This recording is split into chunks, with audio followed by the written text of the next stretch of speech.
Put your hands together for Charles McBee, everybody. Charles!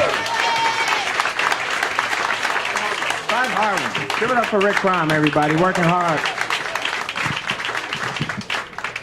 Hey, what's going on? How's everybody doing? Nice. That's what I like to hear. I'm not going to lie. I am celebrating a milestone in my life. It's taken me 12 long, hard years, but I'm finally done with paying my student loans, which is a big deal for me. I appreciate that. Thank you. Yeah, man. 12 years a slave. That's right. It's not fun. I mean, I still owe them like tons of money. I'm just done paying these people. I'm just broke and I've given up. That is it. Catch me if you can. That's my payment plan. Catch me. If you find me, you win. It's too rough out here, man. It's so expensive. Everything is expensive. Clap, New York. I'm guessing most of you are New Yorkers, right? Clap it up, New Yorkers. Okay. Yeah. So you guys know it's so expensive, like being in New York, living. Like I'm originally from a small town in the Midwest, Ohio, born and raised, but I've lived here for about 7 or 8 years now, right? So night and day, living in Ohio, living here night, like for the price of a 1-bedroom apartment here in Manhattan, you can move to Ohio, where I'm from, and you can buy yourself like 6 acres of land, like a 7-bedroom mansion, and a slave. Like you can get whatever. It's all there. All my friends back home always ask me the same question. Like, oh, you live in New York. What is it like to be a New Yorker? What is it like to be a New Yorker? Like, you want to know what it's like to be a New Yorker? It's like this. Take a $100 bill.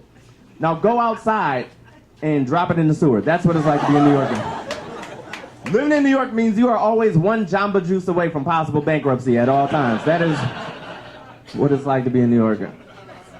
Plus, you judge a person's success in life differently depending on where that person lives in the United States of America, right? Like, you judge a person's success in life where I'm from by the size of their land, maybe, or the size of their house, or the type of vehicle that they drive, right? You judge a person's success in life here in New York by the number of roommates he or she does not have. Like, that's how they work. You live by yourself? What are you, Rockefeller? How the hell do you do that?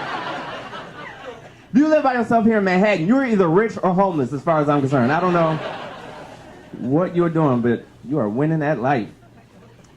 So true, man, so true. My mom was here visiting me not too long ago, and I could tell she was nervous, right? Because she thinks I'm slumming it here in New York. Because her perspective is different. Like, she's back in Ohio with the acres of land and the mansions and slaves and all that. So she has a different perspective. I'm looking at her, I can tell she was nervous. I go, Mom, look, I know things are rough right now, but as soon as I get rich and famous, I'm going to buy you a big house and a brand new Mercedes. And my mom goes, I already have a big house and a brand new Mercedes. And I was like, oh yeah, can you lend me some money? I need groceries. I have not eaten. I'm so hungry. You understand, I used to watch a show called MTV Cribs growing up. Anybody else in here ever watch that? You people watch that show? I used to watch that show and I would fantasize about one day living in a house as big as the one that I would see on MTV Cribs. Like, if I work hard and dream big, I can have my own limo or I can have my own swimming pool. Now I'm in my 30s and I share an apartment in Bed-Stuy, Brooklyn. Now I fantasize about one day living in a house as big as the one I grew up in watching MTV Cribs. You understand? Like, if I work hard and dream big, I can have my own bathroom. I can have my own bathroom one day. Maybe a washer and dryer. It'll be amazing. It's weird growing up. Like I said, I grew up in a small town, too, compared to New York. Like, when I grew up, it was always tough for me because I used to get picked on all the time. I used to get bullied a lot. Anybody else in here get bullied as a kid? Really just a bunch of varsity jackets in here? Just a bunch of prom kings and queens? I did, man. It was always hard for me to fit in with other kids in my neighborhood, especially other black kids in my neighborhood. Mostly because I'm biracial. I mean, both my parents are black, but I listen to Coldplay is what I'm trying to say. Like, that is my favorite group of all time.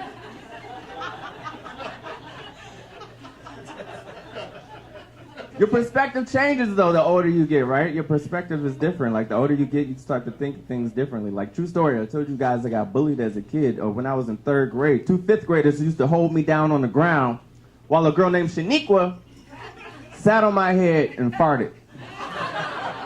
Now I'm in my 30s. Sir, do you know how much money I have to pay to get a woman to do that to me today? Like, I had no idea how good I had it back then.